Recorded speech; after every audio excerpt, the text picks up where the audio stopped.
On today's show, the Capitals pick up a big win over the Golden Knights. Alex Ovechkin gets his 700th assist, and Jakub Vrana gets his first goal of the season. All of that and much more next on this edition of Locked On Capitals.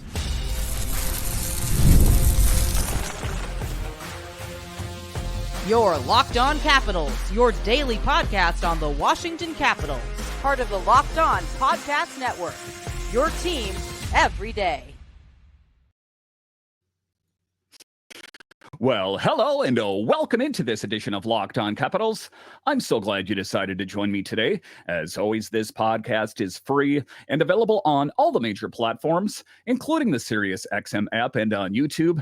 And I want to thank you for making this your first listen each and every day. My name is Dan Holme. I've covered the Capitals for the last 3 seasons for Locked On and various other outlets before that. I'm also the host of the weekly show called The Capitals Minutecast, available wherever you find your podcasts. You can find me on Twitter. It's at DanCaps218. You can find the show on Twitter. It's at Locked On Caps. And the best way that you can help grow the show is to subscribe to Locked On Capitals on YouTube and comment anything down below. Today's episode is brought to you by our friends at Game Time. Download the Game Time app, create an account, and use code LOCKEDONNHL for $20 off your first purchase. So in this edition of Locked On Capitals, we talk about how the Capitals pick up a big win in game number 2 over the Golden Knights by a score of 4-2. How did they get that done? We'll talk about that a little bit later. We'll talk about the big evening for Alex Ovechkin as he gets his 700th career assist. Quite an evening for Ovechkin. A little bit later, we'll talk about another big evening for Jakub Vrana, who scored his first goal of the season.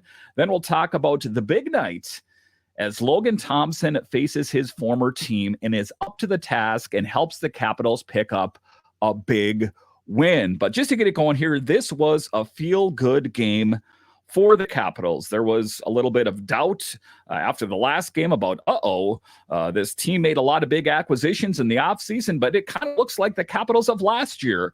Is there something wrong with this team? But as it turns out, all is well in the world of the Capitals, as they were in great shape, making great passes. I think that the changes that Spencer Carberry made, I'm talking about putting Alex Ovechkin on that top line right wing, well, kind of, that's where he was penciled in anyway. And then the other big move of putting Jakub Vrana on that third line, and also Andrew Mangiapane. I think that turned from being one of the worst lines for the Capitals to one of the best. I know that the fourth line also knocked it out of the park. There is a lot of positivity to go around in this game, as there was little to nothing to be upset about. This team was in top form, and you take a look at Logan Thompson and what he meant for this team, just from front to back. Quite an evening for the Capitals. And this is ultimately what we want to see going forward as they are preparing for yet another game Thursday evening against the Dallas Stars. But my biggest takeaway from this game between the Caps and the Golden Knights was the impressive performance of the Great Eight, Alex Ovechkin, who reached another career milestone of 700 assists. Now, we know the biggest milestone that he's facing, of course, is Wayne Gretzky, but there's a lot of different other things that he's knocking down between here and there. And one of those big things is, like tonight, having a new career milestone of 700 assists. Now, you take a look at it, we would like to see more goals scored from Ovechkin, of course. That's his bread and butter. But, he was definitely chipping in, getting assists. He was engaged. And a big part of why the Capitals won the game tonight, make no mistake about it, even though he himself did not find the back of the net. The other big feel-good story, of course, was Jakub Vrana made a strong impact in his season debut, contributing to the team's commanding 4-2 victory over the Vegas Golden Knights. And that was one of the things I did an afternoon podcast earlier today, saying one of the things that Jakub Vrana could do to really stand out would be to score a goal or get an assist. And I think that he did that tonight. I think that he is in the good graces of Spencer Carberry. And as a Capitals fan, I want to see more of that. I don't think that, I don't ever want to see Sonny Milano in the lineup again, but I think that Jakub Vrana was that big spark plug out there and kind of set the wheels in motion for the Capitals. I'm loving his game. The adjustments made at third line also paid off, injecting energy into the team and resulting in a notable offensive contribution. So, when you take a look at those moves, putting Mangiapane down there, having Jakub Vrana in there, there were some questions. I'm like, is this going to work? I guess I don't know. I guess it remains to be seen. Well, I saw this evening, and that seems to be something to build on. I would like to see that again Thursday evening against the Dallas Stars. Hey, don't fix it if it's not broken, and that by no means was broken. A little bit broken with Sonny Milano in the lineup, but now I think that line is firing on all cylinders. But the biggest thing I would say in the evening was Alex Ovechkin's milestone. On Tuesday, the Capitals faced off against the Golden Knights in a game that showcased the skill and dominance of Alex Ovechkin. Ovechkin reached a career milestone of 700 assists during the game, contributing multiple points and demonstrating his impact on the ice. His adept passing skills were on display as he contributed 3 assists in his first 2 games of the season, solidifying his status as one of the NHL's elite players. If we didn't already know, Ovechkin's accomplishments places him among a select group of players who have achieved both 700 goals and 700 assists, a feat only accomplished by a handful of players in NHL history. So quite an evening for Alex Ovechkin, quite an evening for the Capitals as they got off the schneid. Not even on the schneid. They found a way to win in game number 2. And isn't it funny how it's easy to kind of jump to conclusions like, the Capitals lost their first game. Hello, it was only the first game of the regular season. So I think if one of the things the Capitals can do is build on this positivity, follow with this positivity momentum, this positivity snowball as it gets bigger going down the hill. Now, to be clear here, the Vegas Golden Knights, that was quite an accomplishment for the Capitals to find a way to do that. It was due in large part to guys like Alex Ovechkin. Like I say, in an ideal world, he would be the one finding the back of the net. But he was chipping in, getting those assists. Now, you take a look at it, like I talked about off the top of the show there, he was penciled in on that first line right wing, but rarely did he actually play there. I think that he kind of just always veered over to that left wing because it fits, well, like a pair of comfortable old shoes that I think that, maybe he had to have a little bit of a tap on the shoulder like, hey, Alex, you're supposed to be that right wing out there. That I think that maybe it was a little frustrating for him, and maybe his wires got crossed a little bit. But as far as the assists are concerned, I think he did an excellent job. And it's interesting where he was at was on the left-hand side. That I think that just intrinsically that is where he considers himself a goal scorer. That's where it comes the most natural, is from the left side. In any event, not to overanalyze too much of where he was penciled in, it worked. What happened out on the ice tonight worked. Now, one of the things we want to see from Alex Ovechkin is to do what he does best, score goals. But if he can't do that, if he can't find the back of the net right now, he can chip in by doing what he did tonight, getting those assists, doing big physical plays, those kind of things. Because one of the things that we know for sure from Tom Wilson, from John Carlson, from everyone is to never doubt the big man. Because if we remember last season, it was all doom and gloom. He got off to his slowest start in his career and was on fire in the second half of the season. Let's not fret. Let's not think too much about Alex Ovechkin in only game number 2, not finding the back of the net. He is contributing in a big way by picking up assists and lifting up his teammates around him. At the end of the day, that's what it's all about. And at the end of the day, the Capitals walk away with the W instead of the loss. All right, so coming up here after the break, we'll talk about that big evening for Jakub Vrana, the guy that came to this team on a PTO. Could he even make his way into the team? He did just that, and he scored a goal in his first game of the season. Let's discuss straight ahead.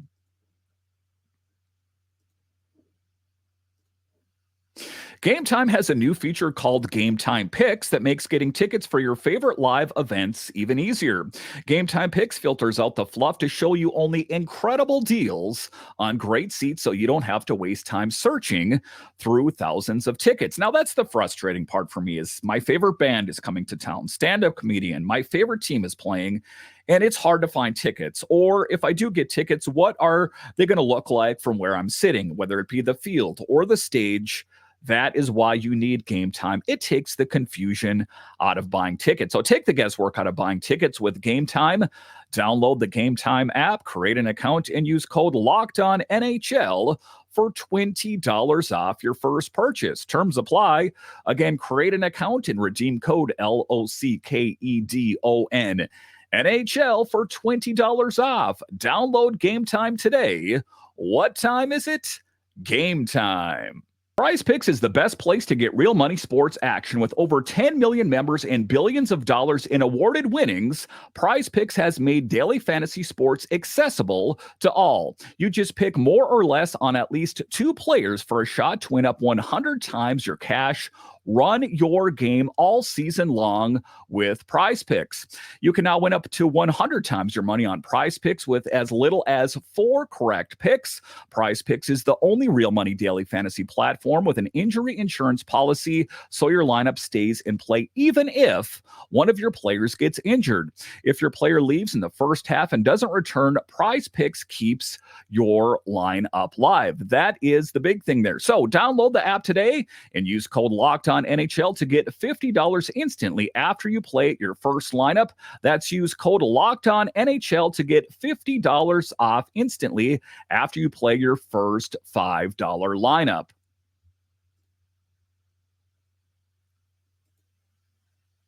All right, welcome back into this edition of Locked On Capitals, part of the Locked On Podcast Network, your team every day. Make sure and join the Locked On Capitals Insiders as there is exclusive video, short form podcasts, all of that. Just check the link in the show description. All right, in this next segment here, we're going to talk about the big evening for Jakub Vrana. Jake the Snake, Jakub Vrana. It was a big evening for Jakob out on the ice. Like I talked about off the top of the show, this was a game that saw a lot of changes, and a lot of that big change was to that third line, as we know in the last game, was quite horrible. That line was on the ice for the first 3 goals scored by the New Jersey Devils, so Spencer Carberry said, "Stop, I have seen enough," and he made some changes, and that change was Jakub Vrana, Hendrik Lapierre, and Andrew Mangiapane. I expect to see more of that against the Dallas Stars, because why?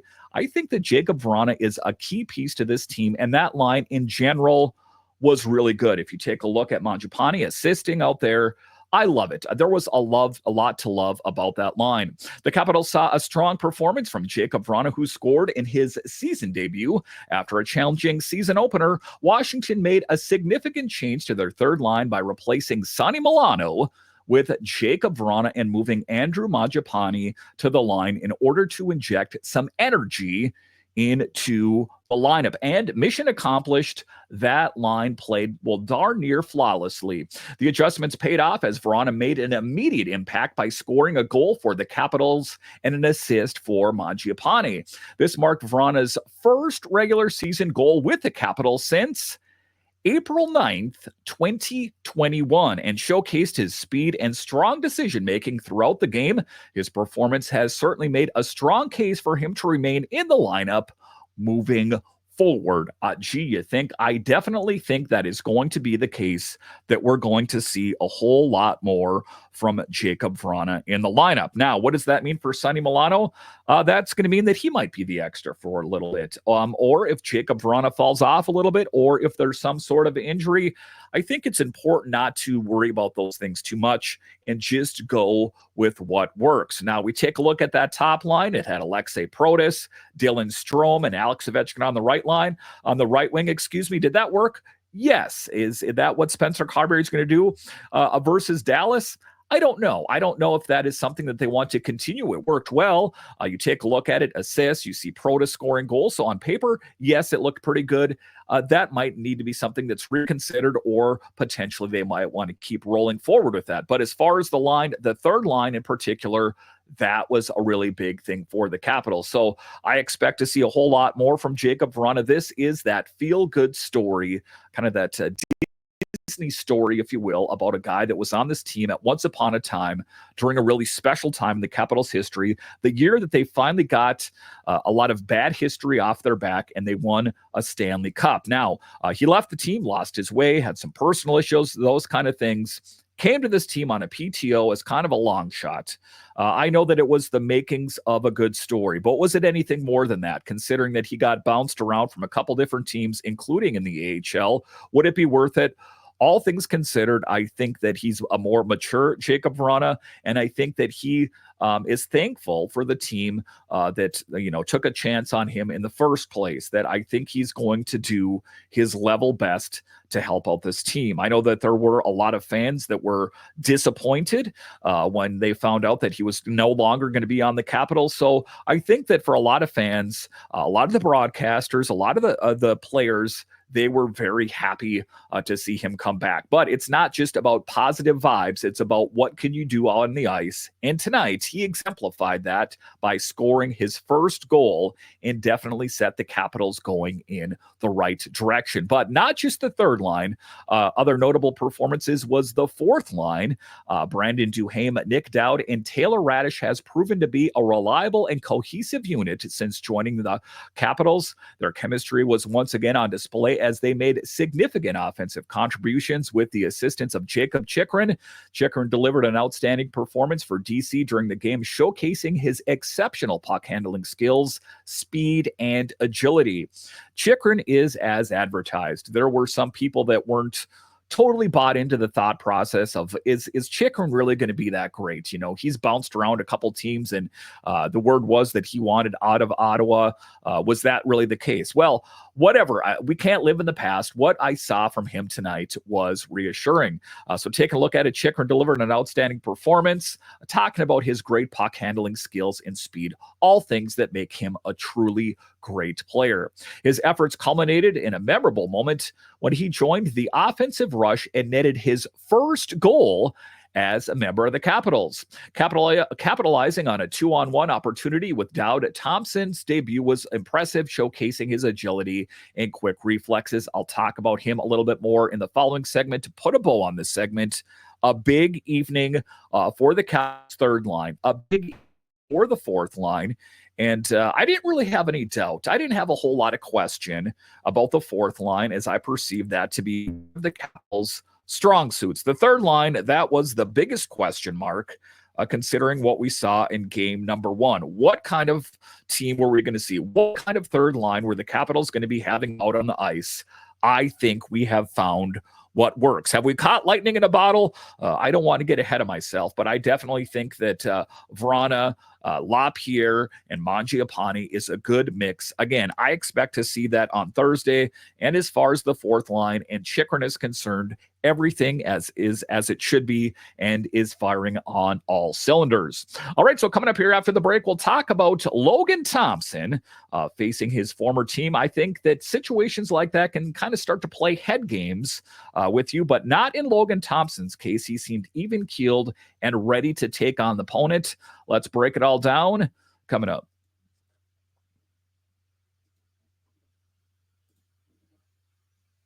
Hey, NFL fans, you can start the season with a big return on FanDuel, America's #1 sportsbook. So when you get a hunch in the middle of the game, you can check out the latest stats, view live play-by-play, and so much more on the same page where you place your bets. And there is a lot of football playing on any given Sunday or Monday or Thursday. And some of the games you're into, say it's a Commanders game, say it's a Ravens game, you're already into it. But say there's a game and it's a weekend that your team's not playing.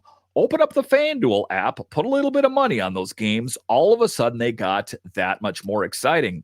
You'll get started with $200 in bonus bets guaranteed when you place your first $5 bet. That's FanDuel.com.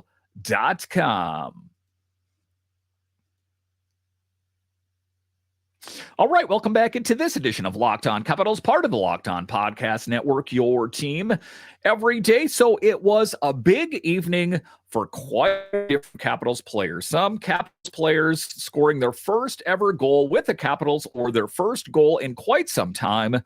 It was also a big evening for Logan Thompson, who faced his former team. And I think that even though he was dismissive of it, I think there is a little bit of bad blood between Thompson and the Golden Knights. I think he felt like, I am a great goalie. It wasn't just about the Golden Knights defense when I played there. I was a great netminder. And I think he was just really looking forward to the opportunity to kind of show his former team at some point, hey, I am that great goalie, and I got another great opportunity this time with the Capitals, and that was definitely on display tonight as he was nearly flawless on the ice. There were some goals that were allowed. The one that I think he was a little out of position, but at the end of the day, I don't think there were a lot of netminders that could have stopped that goal. But for Logan Thompson, in particular, it was a game of mixed feelings as he started his game for DC against the very team that traded him just a few months ago. Ultimately, it was a sweet night for the 27-year-old as he was able to steal a win from the Golden Knights. Thompson's debut was impressive, showcasing his agility and quick reflexes with several remarkable saves throughout the game. And that was one of the things that was noticeable. I know that it's Charlie Lindgren and Logan Thompson. It's not a number one and number two or an A and a B. They always say it's like a 1 and 1A and 1B. It's semantics at the end of the day. I think that, it's been a very small sample size, but Logan Thompson could very well steal the show and take over that number one job. And I'm not going to say that Charlie Lindgren is not a great netminder, but I think, just based in an extremely small sample size, what I've seen thus far, Logan Thompson could very well be the better of the two. Now, this is, of course, going to have to play out before I can make an accurate assessment, but I think that he can make saves that maybe Charlie can't. I know that he saved the Capitals last season. I know the Capitals would not have made it to the playoffs if it wasn't for Charlie Lindgren. But what I'm saying is that it is going to be an interesting thing to observe, an interesting chess match going on. And there's something that is seen as friendly, I think might be a little bit less than that later in the season as both of these netminders are in contract years. And what we saw tonight was most impressive. I would have no problem with making him the number one. And again, I am getting way ahead of myself. I'm not making that call right now. I'm just saying that it could definitely trend in that direction. And I would not be too surprised. Those crucial saves he made, most notably on a breakaway by Alex Holtz in the second period, preserving DC's lead despite allowing 2 goals. Thompson's performance was solid and composed. And that's what we're looking for from a really great netminder, is someone that is cool under pressure. And that is one of the things that Spencer Carberry told to Logan Thompson is play with an even keel. Don't look at it like I'm going to get you and just, really get your head tied up in knots, or you're not going to perform well. In a lot of ways, it's like being a pitcher on a baseball team. Same thing. You have to be even keel. If you start getting into it, if you start getting rattled, then that's what it all falls apart. So I think that is most notable in certain aspects. Again, like I made the comparison between a goalie and a pitcher. Certain sports, certain positions require that mental toughness. And the truly great ones, the truly great netminders have that mental toughness. Now, to be fair, it was against a really great Golden Knights team, and he made the saves that he needed to make. There was one, I guess I could say, that he should have made, but, again, a little out of position. But all things considered, I like what I saw from Logan Thompson. The interesting question, however, now is who is going to get the start in net versus the Dallas Stars. Do they go back to Charlie Lindgren, or do they keep kind of going with what worked tonight in the form of Logan Thompson? An interesting thing, of course, I will have you guys covered on Locked On Capitals. But if I was the coach right now, if I was Spencer Carberry, I would go with Logan Thompson again. Why not? It's only the third game of the season, and it is, he hasn't played. This is his first game that he played all season. So you can't make the excuse that he's tired or that he's exhausted. Let's go ahead and go with that. And then if, there is at some point where it feels like he's labored or maybe not his best effort, then go back to Charlie Lindgren, or if there's a back-to-back. But for right now, assessing the team, I want to see a little bit more from this guy, Logan Thompson. I ultimately know what I have in Charlie Lindgren. I have a file saved in my head from last year on who he is as a netminder, as long as he can duplicate that this season. But I would like to take a longer look at Logan Thompson and, in fact, see what they have. I also think that Chris Patrick would like to see a longer look at Logan Thompson so he can try to answer that tough question: which netminder gets the extension and which one doesn't? Again, way too early to say, but again, we know what we have in Chucky. What do we have in Logan Thompson? It's going to be interesting to see how it all plays out. I want to hear your thoughts. Who should get the start in the next game? Should it be Logan Thompson or should it be Charlie Lindgren? Hit me up on Twitter at DanCaps218 or at Locked On Caps or on YouTube, of course. I want to know your thoughts as well. All right, once again, I want to thank you for joining me on this edition of Locked On Capitals, your only daily year-round audio and video podcast. And I want to thank all of you that are listening on the audio side and watching this on YouTube. You are ultimately what makes this show successful. All right, once again, I want to thank you for joining me on this edition of Locked On Capitals, part of the Locked On Podcast Network, your team every day. My name is Dan Holme, and I'll talk to you again next time.